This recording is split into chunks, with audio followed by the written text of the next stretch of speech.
राधे राधे। ओम नमो भगवते वासुदेवाय। दोस्तों कल है 11 यानी कि एकादशी, उत्पन्ना एकादशी। तो दोस्तों उत्पन्ना एकादशी मार्गशीर्ष मास की कृष्ण पक्ष की एकादशी को कहते हैं। ये एकादशी चतुर्मास के बाद पड़ने वाली पहली एकादशी है, जब भगवान विष्णु जागृत अवस्था में सृष्टि का कार्यभार संभाल चुके होते हैं। पौराणिक काल में ये दिन देवी एकादशी की उत्पत्ति से जुड़ा हुआ माना जाता है। स्वयं भगवान कृष्ण के परम मित्र सुदामा जी ने उत्पन्ना एकादशी का व्रत किया था। इस व्रत के प्रताप से उन्हें अपने राजपाट के साथ पुत्र रत्न की प्राप्ति हुई थी। इस व्रत का महत्व सभी प्रमुख एकादशियों में से एक होता है। आइए जानते हैं कि उत्पन्ना एकादशी का शुभ मुहूर्त कल क्या रहेगा, महत्व, पूजा विधि क्या रहेगी। तो उत्पन्ना एकादशी कब है? इस उत्पन्ना एकादशी मार्गशीर्ष मास की कृष्ण पक्ष की एकादशी तिथि को कहा जाता है। इस बार ये तिथि 25 नवंबर को मध्य रात्रि के बाद 1:01 से आरंभ होगी, यानी कि तब तक 26 नवंबर की तिथि लग चुकी होगी।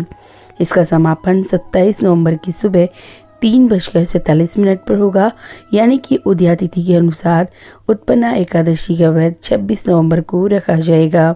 इसका जो पारण होगा वो होगा 27 नवंबर को दोपहर 1:12 से 3:18 के बीच। उत्पन्ना एकादशी के पारण के दिन हरिवासर समाप्त होने का समय सुबह 10:26 है। अब जान लेते हैं उत्पन्ना एकादशी का महत्व। पौराणिक कथा के अनुसार मार्गशीर्ष एकादशी तिथि को मूर राक्षस योग निद्रा में लीन भगवान विष्णु पर प्रहार करने वाला था। तभी देवी उत्पन्ना प्रकट हुई और उन्होंने मूर से युद्ध किया, उसका अंत कर दिया। इस दिन देवी एकादशी की उत्पत्ति हुई। इस वजह से एकादशी को उत्पन्ना एकादशी कहा गया। जो लोग इस व्रत से एकादशी का व्रत करना आरंभ करना चाहते हैं, वे उत्पन्ना एकादशी से अपना व्रत शुरू कर सकते हैं। भगवान विष्णु की कृपा से पाप मिटते हैं और जीवन के अंत में उनके श्री चरणों में स्थान मिलता है। और अब जान लेते हैं उत्पन्ना एकादशी की पूजा विधि। दोस्तों ये व्रत 2 प्रकार से रखा जाता है, एक तो निर्जला और दूसरा फल ग्रहण करके। व्रत के दिन सुबह जल्दी उठकर स्नान कर व्रत करने का संकल्प लें।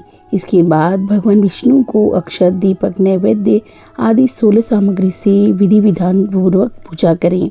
एकादशी के दिन पीपल के पेड़ की पूजा ज़रूर करें।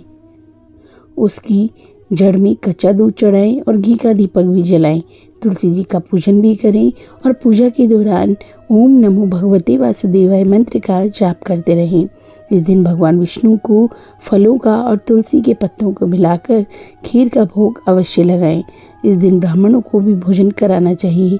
तो इस तरीके से हमें उत्पन्ना एकादशी का व्रत पूरे विधि विधान से करना चाहिए।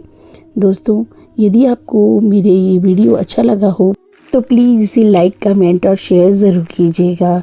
चलिए दोस्तों, मिलती हूँ अगली बार अगले वीडियो में आपके लिए नई जानकारी लेकर। तब तक के लिए जय श्री कृष्णा।